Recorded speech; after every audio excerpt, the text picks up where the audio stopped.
अस्सलाम वालेकुम। ये देखो, ये मैं सालन पकाया है, इसमें प्याज डाला है, आलू वगैरह, ये बेह टमाटर वगैरह मैंने डाले हुए हैं, सारे मसाले भी डाले हुए हैं। अभी ये देखो, ये मैंने अंडे डाल रही हूँ, इसमें अंडे डाल रही हूँ। ये अंडे डाले मैंने इसमें।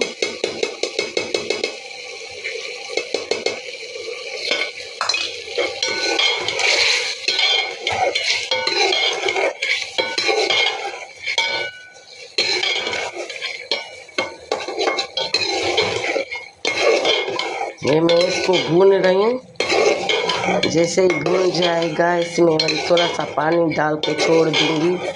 अंडों जैसे पक जाएगा, अंडे की बदबू भी कम हो जाएगी सालन में। जो मैंने मसाले पहले ही डाल रखे थे, इसमें धनिया डाल रही हूँ, पर फिर मैंने बेटी को निकाल दूँ सालन उसका, वह धनिया नहीं खाती।